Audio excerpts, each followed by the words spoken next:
2010 ജനുവരി 20, ഏകദേശം ഉച്ചനേരം. ദുബായ് എയർപോർട്ടിന് സമീപമുള്ള അൽബസ്റ്റാൻ റൊട്ടാന നക്ഷത്ര ഹോട്ടലിലെ 230 നമ്പർ മുറി രാവിലെ മുതൽ തുറന്നു കാണാത്തതിനാൽ ജീവനക്കാരിൽ ഒരാൾ തട്ടി വിളിച്ചു. Hello hello sir, hello. ഏറെ നേരം ശ്രമിച്ചിട്ടും മറുപടിയില്ല. അയാൾ മാനേജരെ വിവരമറിയിച്ചു. തുടർന്ന് ഡ്യൂപ്ലിക്കേറ്റ് ഇലക്ട്രോണിക് കീ കാർഡ് ഉപയോഗിച്ച് മുറി തുറന്നു. അവിടെ ബെഡിൽ ഒരാൾ കിടപ്പുണ്ടായിരുന്നു. ഇന്നലെ ചെക്ക് ഇൻ ചെയ്ത ആളാണ്. അവർ പരിശോധിച്ചു നോക്കി. ആൾ മരിച്ചിരുന്നു.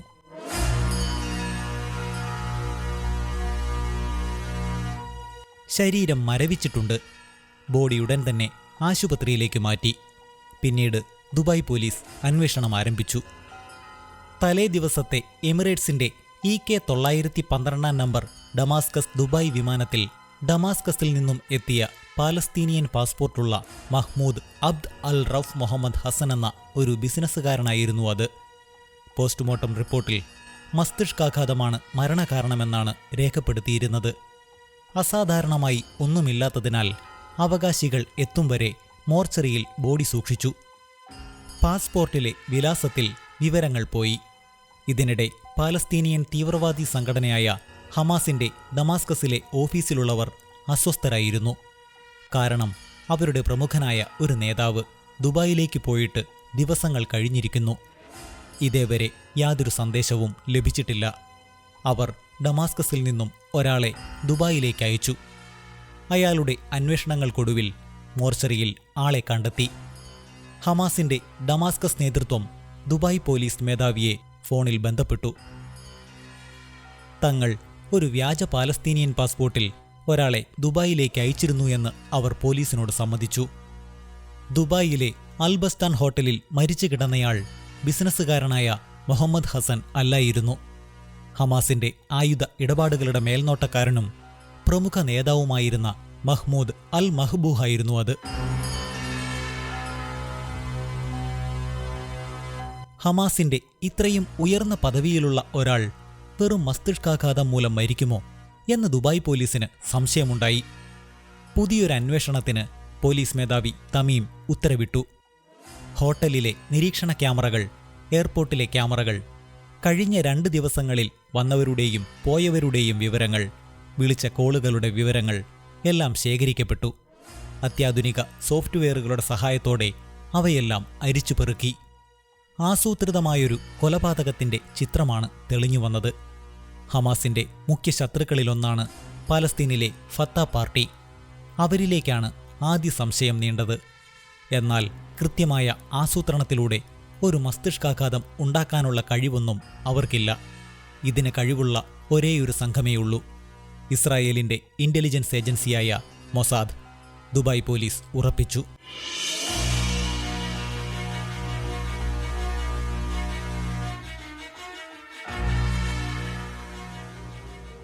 ഗാസയിലെ ജബലിയ അഭയാർത്ഥി ക്യാമ്പിൽ 1960-ലാണ് മഹ്മൂദ് ജനിച്ചത്. ചെറുപ്പത്തിൽ തന്നെ മുസ്ലിം ബ്രദർഹുഡിൽ ആകൃഷ്ടനായി അതിൽ അംഗമായി അയാൾ. 1980-കളിലൊരിക്കൽ AK-47 മെഷീൻ ഗണ്ണുമായി ഇസ്രായേലി അധിനിവേശ സേന മഹ്മൂദിനെ അറസ്റ്റ് ചെയ്യുകയും 1 വർഷത്തെ ജയിൽവാസത്തിന് അയക്കുകയും ചെയ്തു.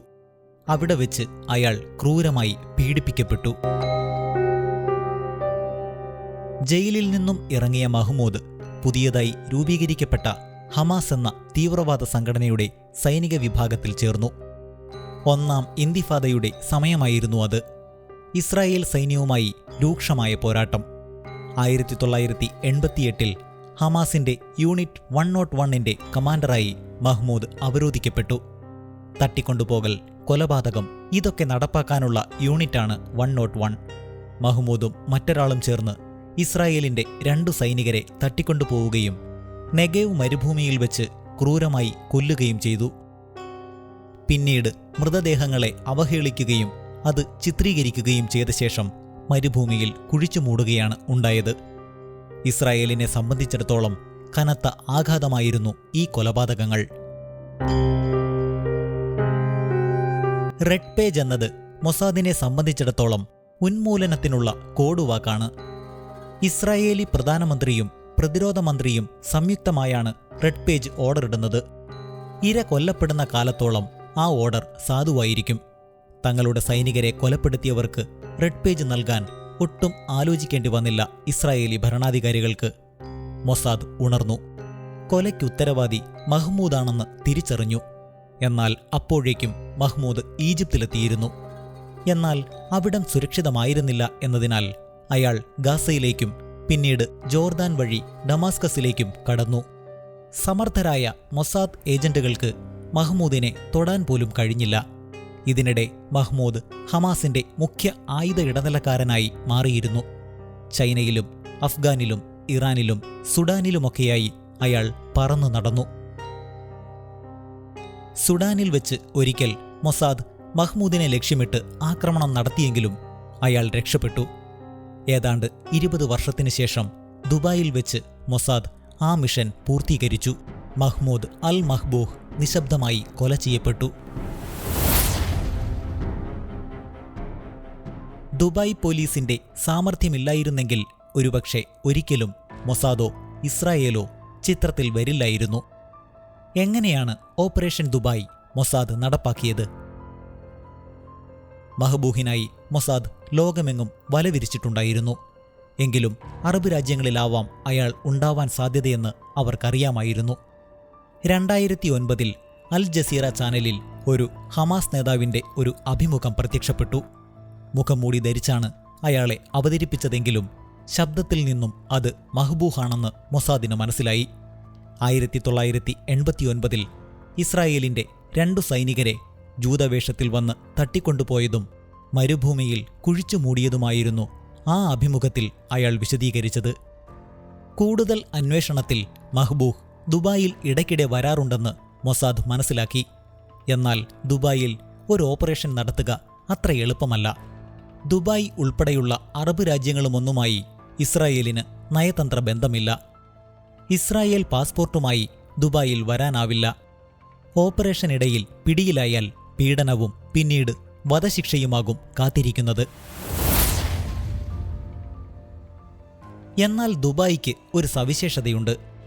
ഒരു ദിവസം ഏകദേശം 1 ലക്ഷത്തിലധികം ആൾക്കാർ വന്നുപോകുന്ന ലോകത്തിന്റെ ടൂറിസ്റ്റ് ഹബ്ബാണത്.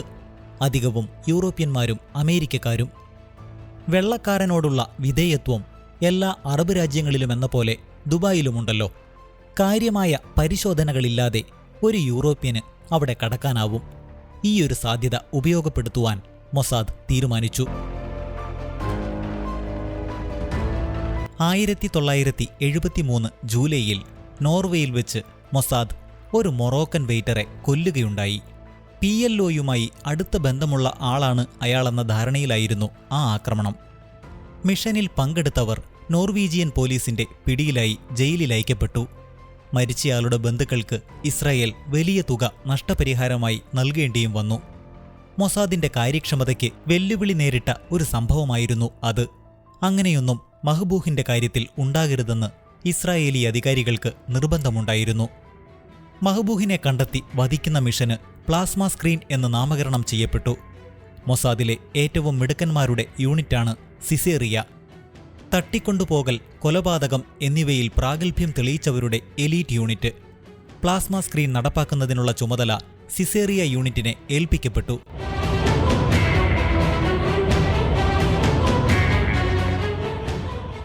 മഹ്ബൂഹ് ദുബായിൽ വന്നുപോകുന്നുണ്ടോ എന്നതായിരുന്നു ആദ്യം ഉറപ്പാക്കേണ്ടത്. അക്കാര്യം സ്ഥിരീകരിച്ചതോടെ കമാൻഡോ ഓപ്പറേഷൻ പ്ലാൻ ചെയ്യപ്പെട്ടു. കമാൻഡോ യൂണിറ്റിലുള്ളതും അല്ലാത്തതുമായ 27 പേരുടെ ഒരു സംഘം രൂപീകരിക്കപ്പെട്ടു. ഇവർക്ക് ദുബായിൽ കടക്കാനാവശ്യമായ പാസ്പോർട്ട് സംഘടിപ്പിക്കുക എന്നതായിരുന്നു അടുത്ത പടി. ഇസ്രായേലികൾ അധികം പേരും യൂറോപ്പിൽ നിന്നും മറ്റും കുടിയേറിയവരായതിനാൽ അവിടെ വേരുകളുള്ളവരാണ്. നാസി കാലത്തെ അതിക്രമങ്ങൾക്ക് ഇരയായവരുടെ പരമ്പരയിലുള്ളവർക്ക് പലവിധ ഇളവുകളുമുണ്ട്. അതൊക്കെ മുതലെടുക്കുവാൻ തീരുമാനമായി. 12 പേർക്ക് ബ്രിട്ടീഷ് പാസ്പോർട്ട്, 6 പേർക്ക് Irish passport, 4 French passport, 4 Australian passport, 1 German passport എന്നിവ സംഘടിപ്പിക്കപ്പെട്ടു. എല്ലാം വ്യാജനാമങ്ങളിലോ മറ്റേതോ വ്യക്തികളുടെ പേരിലോ ഉള്ളവയായിരുന്നു. 2009 തന്നെ മൊസാദിന്റെ ചില ഏജന്റുകൾ ദുബായിൽ മറ്റു രാജ്യങ്ങളിൽ നിന്നുള്ളവരായി എത്തിയിട്ടുണ്ടായിരുന്നു. മഹ്ബൂഹിന്റെ ദുബായിലേക്കുള്ള പോക്കുവരവുകൾ നിരീക്ഷിക്കുകയായിരുന്നു അവരുടെ ചുമതല. ഒപ്പം മഹ്ബൂഹ് തങ്ങാനിടയുള്ള ഹോട്ടലുകൾ നിരീക്ഷണത്തിൽ വെക്കുക എന്നതും. വെറും നിരീക്ഷണമായിരുന്നില്ല അത്. ഈ ഹോട്ടലുകളിലെയൊക്കെ ഡോർ ലോക്കുകൾ ഏതാണ്, എങ്ങനെയാണ് അവ പ്രവർത്തിക്കുക എന്നെല്ലാം വിവരം ശേഖരിച്ച് അവർ ഇസ്രായേലിലേക്ക് അയച്ചു. അവിടെ ഏതു പൂട്ടും തുറക്കുവാനുള്ള സാങ്കേതികത പ്ലാസ്മ സ്ക്രീൻ മിഷൻ കമാൻഡോകൾക്ക് ലഭ്യമാക്കി. 2010 ജനുവരി 18 തിങ്കൾ. ദുബായ് അന്താരാഷ്ട്ര വിമാനത്താവളം തിരക്കുകൊണ്ട് വീർപ്പുമുട്ടുന്നു. ടൂറിസ്റ്റുകളുടെ വൻ തിരക്ക്. പതിനായിരക്കണക്കിന് ലക്ഷക്കണക്കിന് ആളുകൾ വന്നിറങ്ങുന്നു. എല്ലാവരും ആഘോഷത്തിന്റെ മൂഡിലാണ്. പല രാജ്യങ്ങളിൽ നിന്നായി വന്നിറങ്ങിയ ആ 27 പേരൊഴിച്ച്. വ്യത്യസ്ത വിമാനങ്ങളിൽ വ്യത്യസ്ത സമയത്തെത്തിയ ആ 27 പേരും പരസ്പരം തിരിച്ചറിഞ്ഞു. സിസേറിയ യൂണിറ്റിലെ അംഗങ്ങളുൾപ്പെടുന്ന മൊസാദ് കമാൻഡോ ടീം. അവർ അക്ഷമയോടെ കാത്തുനിന്നത് മറ്റൊരാൾക്കു വേണ്ടിയായിരുന്നു. എമിറേറ്റ്സിന്റെ EK-912 ഡമാസ്കസ് ദുബായ് വിമാനത്തിൽ അയാൾ എത്തുമെന്ന് നേരത്തെ തന്നെ അവർക്ക് അറിവുണ്ടായിരുന്നു. പ്രസ്തുത വിമാനത്തിൽ VIP പരിഗണനയോടെയാണ് മുഹമ്മദ് ഹസൻ എന്ന പേരിലുള്ള പാലസ്തീനിയൻ ബിസിനസ്സുകാരനായി മഹ്ബൂഹ് എത്തിയത്. മഹ്ബൂഹിനെ തിരിച്ചറിഞ്ഞ ഓപ്പറേഷൻ ടീം ജാഗരൂകരായി. എയർപോർട്ടിൽ നിന്നും അൽബസ്റ്റാൻ ഹോട്ടലിലേക്ക് മഹ്ബൂഹ് യാത്ര തിരിച്ചു. തൊട്ടുപിന്നാലെ നിശബ്ദരായി മൊസാദിന്റെ നിരീക്ഷണ ടീമും. അൽബസ്റ്റാൻ ഹോട്ടലിന്റെ ലോബിയിൽ ടെന്നീസ് റാക്കറ്റും കയ്യിലേന്തി തോളിൽ ഒരു ടവലുമിട്ട് ക്ഷീണിച്ചവശരായ 2 പേർ ഇരിപ്പുണ്ടായിരുന്നു. 2ാം നിലയിലെ 230 നമ്പർ മുറിയിലേക്കാണ് മഹ്ബൂഹ് കയറിപ്പോയത്. അയാൾ റൂമിലെത്തിയ ഉടനെ ടെന്നീസ് കളിക്കാർ ആ റൂം നമ്പർ നോട്ട് ചെയ്തു. അതും അതിനടുത്തുള്ള മറ്റു റൂമുകളുടെ വിവരങ്ങളും ടെക്സ്റ്റ് മെസ്സേജായി കമാൻഡോ ടീം തലവനായ എൽവിഞ്ചറിന് എത്തി. തുടർന്ന് എൽവിഞ്ചർ അൽബസ്റ്റാൻ ഹോട്ടലിന്റെ റിസപ്ഷനിൽ വിളിച്ച് എയർപോർട്ടിൽ നിന്നും വിശ്രമിക്കാനായി വരുന്ന തനിക്കായി 237 നമ്പർ റൂം ബുക്ക് ചെയ്യാൻ ആവശ്യപ്പെട്ടു. ഇനി നടക്കാൻ പോകുന്ന ഓപ്പറേഷനിൽ പ്രധാന റോൾ വഹിച്ചവരെ നമുക്ക് ഒന്ന് പരിചയപ്പെടാം. കെവിൻ ഡവറോൻ എന്ന ഐറിഷ്കാരൻ, ഗൈൽ ഹോളിയാഡ് എന്ന ഐറിഷ് യുവതി, പീറ്റർ എൽവിഞ്ചർ എന്ന ഫ്രഞ്ചുകാരൻ, ഇവാൻ ഡെമിങ്സ് എന്ന ഐറിഷ് യുവതി, ജെയിംസ് ലെനോഡ് എന്ന ബ്രിട്ടീഷുകാരൻ, മൈക്കിൾ ലോറൻസ് എന്ന ബ്രിട്ടീഷുകാരൻ, സ്റ്റീഫൻ ഡേവിഡ് എന്ന മറ്റൊരു ബ്രിട്ടീഷുകാരൻ, ജൊനാഥൻ ലൂയിസ് എന്ന മറ്റൊരു ബ്രിട്ടീഷ് പൗരൻ. ദുബായിൽ വന്നിറങ്ങിയ ടീം അംഗങ്ങൾ എല്ലാവരും വിവിധ ഹോട്ടലുകളിലാണ് റൂം എടുത്തിരുന്നത്. ഉച്ച കഴിഞ്ഞ് 3:30 ഗെയിൽ തന്റെ ഹോട്ടലിൽ നിന്നും പുറത്തേക്കിറങ്ങി. അൽബസ്റ്റാൻ ഹോട്ടലായിരുന്നു അവളുടെ ലക്ഷ്യം. സ്വർണ്ണ മുടിക്കാരിയായ ആ സുന്ദരി കറുത്ത മുടിയുള്ള ഒരു വിഗ് ധരിച്ചിരുന്നു, തിരിച്ചറിയപ്പെടാതിരിക്കാൻ. സമയം വൈകുന്നേരം 4 മണി കഴിഞ്ഞ് 3 മിനിറ്റ്. പുതിയൊരു നിരീക്ഷണ ടീം അൽബസ്റ്റാനിലെത്തി. നേരത്തെ ഉണ്ടായിരുന്ന ടെന്നീസ് കളിക്കാർക്ക് പുറമെയാണിത്. ഹോട്ടലിൽ യാത്രക്കാരും താമസക്കാരും ഇടതടവില്ലാതെ വന്നുകൊണ്ടേയിരുന്നു. ആ തിരക്കിനിടയിൽ അരങ്ങേറുന്ന വിദഗ്ധമായൊരു കൊലപാതക ഗൂഢാലോചനയെക്കുറിച്ച് വിദൂരമായൊരു സംശയം പോലും ആർക്കും തോന്നിയിരുന്നില്ല. സമയം വൈകുന്നേരം 4 മണി കഴിഞ്ഞ് 23 മിനിറ്റ്. മക്ബൂഹ് തന്റെ റൂമിൽ നിന്നും പുറത്തേക്കിറങ്ങി. തന്നെ കടന്നുപോയവരിൽ ചിലർ തന്നെ കൊലപ്പെടുത്താൻ എത്തിയവരാണെന്ന് അയാൾ എങ്ങനെ അറിയാനാണ്? അൽബസ്താനിൽ നിന്നും ഒരു കാറിൽ കയറി അയാൾ യാത്രയായി. കാറിന്റെ നിറം, മോഡൽ, നമ്പർ ഇവയെല്ലാം നിമിഷങ്ങൾക്കകം മറ്റു ടീമംഗങ്ങൾക്ക് അയക്കപ്പെട്ടു. മക്ബൂഹ് എങ്ങോട്ടാണ് പോയതെന്നോ ആരെയാണ് കണ്ടതെന്നോ ആർക്കും അറിയില്ലായിരുന്നു. സമയം വൈകുന്നേരം 4 മണി കഴിഞ്ഞ് 25 മിനിറ്റ്. ടീം അംഗങ്ങളിൽ ഒരാളായ കെവിൻ അൽബസ്താനിലെത്തി.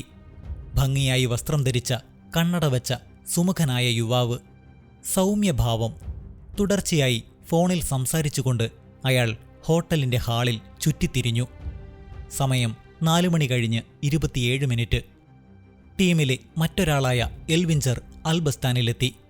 തന്റെ കയ്യിലിരുന്ന ബാഗ് അവിടെ നിന്നിരുന്ന കെവിനെ ഏൽപ്പിച്ചു. റിസപ്ഷനിലെത്തി നേരത്തെ താൻ റൂം ബുക്ക് ചെയ്തിരുന്ന കാര്യം അവരെ അറിയിച്ചു. റൂം നമ്പർ 237ന്റെ താക്കോൽ അയാൾക്ക് ലഭിച്ചു. സമയം 4 മണി കഴിഞ്ഞ് 40 മിനിറ്റ്. റൂമിന്റെ താക്കോൽ കെവിനെ ഏൽപ്പിച്ച് എൽവിഞ്ചർ അൽബസ്റ്റാൻ വിട്ടു. താക്കോലുമായി കെവിൻ പോയി റൂം നമ്പർ 237 തുറന്നു. ബാഗുകളും മറ്റും അവിടെ വെച്ചു. അല്പസമയത്തിനകം ഗെയിൽ ആ റൂമിലെത്തി. സമയം 6 മണി കഴിഞ്ഞ് 21 മിനിറ്റ്. കയ്യിൽ ബാഗുമായി ഗെയിൽ ഹോട്ടലിന്റെ റിസപ്ഷനിൽ നിന്നും പുറത്തേക്കിറങ്ങി. ഹോട്ടലിന്റെ കാർ പാർക്കിംഗ് ഏരിയയായിരുന്നു അവളുടെ ലക്ഷ്യം. അവിടെ ചില ടീമംഗങ്ങൾ അലസരെന്ന മട്ടിൽ കാത്തു നിൽക്കുന്നുണ്ടായിരുന്നു. ബാഗ് അവരെ ഏൽപ്പിച്ച ശേഷം ഗെയിൽ തിരികെ റൂമിലേക്ക് തന്നെ കയറിപ്പോയി. സമയം അല്പാൽപമായി നീങ്ങി. ജനുവരി മാസം. നല്ല തണുപ്പുമുണ്ട്. അല്പം അകലെയായി ദുബായ് എയർപോർട്ടിൽ വിമാനങ്ങൾ വരുന്നതിൻ്റെയും പോകുന്നതിൻ്റെയും ശബ്ദം കേൾക്കാം. തെരുവ് വിളക്കുകൾ തെളിഞ്ഞു. ഇരുട്ട് വീണു തുടങ്ങിയിരിക്കുന്നു. സമയം 6 മണി കഴിഞ്ഞ് 32 മിനിറ്റ്. ദീർഘകായരായ 2 പേർ അൽബസ്റ്റാനിന്റെ റിസപ്ഷനിൽ നിന്നും ലിഫ്റ്റ് വഴി 2ാം നിലയിലേക്ക് പോയി. ഇവാനും ജെയിംസും. Killer team 1. 2 മിനിറ്റിന് ശേഷം അതേപോലെ തന്നെ ബലിഷ്ഠകായരായ ജൊനാഥനും സ്റ്റീഫനും. Killer team 2. ആ 4 ആജാനബാഹുക്കൾ ആരാലും ശ്രദ്ധിക്കപ്പെടാതെ അവർ 237 നമ്പർ റൂമിലേക്ക് പോയി. സമയം വൈകുന്നേരം 6 മണി കഴിഞ്ഞ് 41 മിനിറ്റ്. സുന്ദരിയായ ഒരു യുവതിയോടൊപ്പം ഒരു യുവാവ് ഹോട്ടലിന്റെ ലോബിയിലെത്തി. ചിരിച്ചും കളിച്ചുമാണ് അവരുടെ നടപ്പ്. അവിടെ നിന്ന് അവർ ഫോൺ വഴി ആരോടോ സംസാരിച്ചു. 3ാമത്തെ നിരീക്ഷണ ടീമായിരുന്നു അത്. അതോടെ 2ാമതെത്തിയ നിരീക്ഷണ സംഘം ഹോട്ടൽ വിട്ടു. അല്പസമയത്തിന് ശേഷം ഇവരും സ്ഥലം വിട്ടു. ഈ സമയം 2ാം നിലയിലെ ലിഫ്റ്റിനു മുന്നിലെ ഹാളിലൂടെ ഗെയിലും കെവിനും ഫോണിൽ സംസാരിച്ചുകൊണ്ട് ചുറ്റിത്തിരിയുകയായിരുന്നു. സമയം രാത്രി 8 മണിയായതോടെ ഹോട്ടൽ ജീവനക്കാർ 2ാം നിലയിൽ നിന്നും താഴേക്ക് പോയി. ഈ സമയത്ത് 327 നമ്പർ റൂമിലെത്തിയിരുന്ന ടീം അംഗങ്ങൾ മക്ബൂഹിന്റെ 230 നമ്പർ റൂം തുറക്കാനാവുമോ എന്ന് പരിശോധിച്ചു. ഇലക്ട്രോണിക് പ്രോഗ്രാമിലൂടെ മാത്രമേ അത് തുറക്കുവാനാവുകയുള്ളൂ. എന്നാൽ ഇക്കാര്യങ്ങളെല്ലാം നേരത്തെ മനസ്സിലാക്കിയിരുന്ന അവർ അതിൻ്റെ പ്രോഗ്രാമിങ്ങിൽ മാറ്റം വരുത്തി. 237ന്റെ പ്രോഗ്രാം ഉപയോഗിച്ചാൽ ആ നിലയിലെ ഏത് ഡോറും തുറക്കാനാവുന്ന രീതിയിലാക്കി. ഈ പരിപാടി നടന്നുകൊണ്ടിരിക്കുമ്പോൾ 2ാം നിലയിൽ ലിഫ്റ്റ് വന്നു നിന്നു. ഒരു യാത്രക്കാരൻ വഴിതെറ്റി വന്നതായിരുന്നു. ആരെങ്കിലും വരുന്നുണ്ടോ എന്ന നിരീക്ഷണത്തിലായിരുന്ന കെവിൻ മറ്റംഗങ്ങൾക്ക് സിഗ്നൽ നൽകി. ഒപ്പം വഴിതെറ്റി വന്ന യാത്രക്കാരനെ സൗമ്യനായി മറ്റൊരു നിലയിലേക്ക് വഴിതിരിച്ചു വിടുകയും ചെയ്തു. സമയം രാത്രി 8 മണി കഴിഞ്ഞ് 24 മിനിറ്റ്. മക്ബൂഹ് ഹോട്ടലിലേക്ക് തിരിച്ചെത്തി. അയാളുടെ കയ്യിൽ ഒരു പ്ലാസ്റ്റിക് ബാഗുണ്ടായിരുന്നു. തൻ്റെ കുട്ടികൾക്കായി കളിപ്പാട്ടമോ മറ്റോ ആയിരുന്നു അതിലുണ്ടായിരുന്നത്. തൻ്റെ സുരക്ഷയെക്കുറിച്ച് എപ്പോഴും ആശങ്കയുണ്ടായിരുന്ന അയാൾ ചുറ്റും നോക്കിക്കൊണ്ടാണ് എപ്പോഴും നടക്കുന്നത്. എന്നാൽ തൊട്ടു മുന്നിൽ കടന്നുപോയ ഗെയിലിനെയും കെവിനെയും അയാൾക്ക് ഒട്ടും സംശയം തോന്നിയതേയില്ല. റൂമിലെത്തിയ മക്ബൂഹ് കതകടച്ചു. കുളിക്കുകയോ മറ്റോ ചെയ്തിട്ടുണ്ടാകണം. തങ്ങൾ അന്വേഷിച്ച് നടന്ന ഇര തങ്ങളുടെ വലയത്തിലെത്തിയതോടെ കില്ലർ ടീം രംഗത്തെത്തി. തൊട്ടപ്പുറത്ത് ഹാളിൽ കെവിനും ഗെയിലും അനന്തമായി ഫോണിൽ സംസാരിച്ചുകൊണ്ട് കാവൽ നിന്നു. ആരും അങ്ങോട്ടേക്ക് എത്താതെ നോക്കുക എന്നതാണ് അവരുടെ ദൗത്യം. നേരത്തെ പ്രോഗ്രാം ചെയ്തു വച്ച പ്രകാരം കില്ലർ ടീം കതക് തുറന്ന് അകത്ത് പ്രവേശിച്ചു. റൂമിൽ ചെറുതായി ഏറ്റുമുട്ടൽ നടന്നിട്ടുണ്ടാകണം. ആജാനുബാഹുവായ മക്ബൂഹിനെ അത്ര പെട്ടെന്ന് കീഴ്പ്പെടുത്താനാവില്ല. എന്തായാലും ഈ ശ്രമത്തിനിടയിൽ കില്ലർ ടീം തങ്ങൾ കയ്യിൽ കരുതിയ സുക്സിനെയിൽകോളിൻ എന്ന രാസവസ്തു മക്ബൂഹിൽ ഇഞ്ചക്ട് ചെയ്തു. ഇത് ഉള്ളിൽ ചെന്നാൽ മിനിറ്റുകൾക്കകം ശരീരം തളരുകയും തലച്ചോറിൽ രക്തസ്രാവം ഉണ്ടാവുകയും ചെയ്യും. നിമിഷങ്ങൾക്കകം തന്നെ മക്ബൂഹ് തളർന്നു വീണു. മരണം ഉറപ്പാക്കാൻ കൊലയാളികൾ തലയിണ ഉപയോഗിച്ച് അയാളുടെ മുഖത്തമർത്തി. മുറി പഴയതുപോലെ അടുക്കി. സാധാരണ ഉറക്കം പോലെ മക്ബൂഹിനെ കിടത്തി. പിന്നീട് റൂം ലോക്കാക്കി അവർ പുറത്തു കടന്നു. സമയം രാത്രി 8 മണി കഴിഞ്ഞ് 46 മിനിറ്റ്. കില്ലർ ടീം ദൗത്യം പൂർത്തീകരിച്ച് പുറത്തേക്ക് പോയി. അധികം താമസിയാതെ തന്നെ കെവിനും ഗെയിലും അൽബസ്റ്റാൻ ഹോട്ടൽ വിട്ടു. ഏതാനും മണിക്കൂറുകൾക്കകം എല്ലാവരും ദുബായ് വിട്ട് വിവിധ രാജ്യങ്ങളിലേക്ക് പറന്നു. പിറ്റേന്ന് ഉച്ചയ്ക്ക് 1:30 മക്ബൂഹിന്റെ മരണം പുറത്തറിയുന്നത്. അകത്തുനിന്നും ഡോർ ലോക്കായിരുന്നതിനാൽ മറ്റ് സംശയങ്ങളൊന്നും ആർക്കുമുണ്ടായിരുന്നില്ല. അപ്പോൾ തങ്ങളുടെ 2 സൈനികരെ കൊന്ന മക്ബൂഹിനോടുള്ള പ്രതികാരം 20 വർഷത്തിനു ശേഷം ഇസ്രായേൽ നടപ്പാക്കിയെങ്കിലും ഒരു സീക്രട്ട് മിഷൻ എന്ന നിലയിൽ അത് പരാജയമായിരുന്നു എന്ന് പറയണം. കാരണം അധികം വൈകാതെ തന്നെ ദുബായ് പോലീസ് ഈ കൊലപാതകത്തെപ്പറ്റി കണ്ടുപിടിക്കുകയും മൊസാദിന് അതിലുള്ള പങ്ക് വെളിപ്പെടുത്തുകയും ചെയ്തു. ദുബായ് പോലീസിന്റെ കഴിവ് കുറച്ചു കണ്ടതാണ് മൊസാദിന് പറ്റിയ വലിയ പിഴവ്. ഒരു സീക്രട്ട് ഏജൻസിക്കും സംഭവിക്കരുതാത്ത വലിയൊരു പിഴവ് അവർക്ക് ഈ ഓപ്പറേഷനിൽ സംഭവിച്ചു എന്ന് വേണം കരുതാൻ. ഹോട്ടലുകളിൽ പണം നൽകാൻ കറൻസിക്ക് പകരം ക്യാഷ് കാർഡാണ് അവർ ഉപയോഗിച്ചത്. ആ കാർഡാകട്ടെ മിഡിൽ ഈസ്റ്റിൽ അധികം ഉപയോഗത്തിലുള്ളതല്ലതാനും. കൂടുതൽ അന്വേഷണത്തിൽ ഇത് അമേരിക്കയിലുള്ള ഒരു ജൂതസമ്പന്നന്റെ കമ്പനിയുടേതാണെന്ന് മനസ്സിലായി. ഇതുപയോഗിച്ചവരെ ട്രാക്ക് ചെയ്യാൻ ദുബായ് പോലീസിന് എളുപ്പം കഴിയുകയും ചെയ്തു. ടീം അംഗങ്ങൾ ആരും തന്നെ പരസ്പരം നേരിട്ടല്ല ഫോൺ വഴി ബന്ധപ്പെട്ടത്. ആദ്യം വിയന്നയിലുള്ള ഒരു നമ്പരിൽ വിളിക്കും. അവിടെ നിന്ന് ദുബായിലെ നമ്പരിലേക്ക് കോൾ വരും. ഈ രീതിയും അബദ്ധമായി. വിയന്നയിലേക്ക് വിളിപോയ നമ്പരുകൾ പോലീസിന് പെട്ടെന്ന് ട്രാക്ക് ചെയ്യുവാൻ കഴിഞ്ഞു. അതീവ രഹസ്യമായി ചെയ്യേണ്ടിയിരുന്ന മിഷൻ പരസ്യമായത് യഥാർത്ഥത്തിൽ മൊസാദിന് ക്ഷീണമായി എങ്കിൽ പോലും അത് നടപ്പാക്കാൻ അവർ കാണിച്ച ആസൂത്രണവും ക്ഷമയും അംഗീകരിക്കേണ്ടത് തന്നെയാണ്.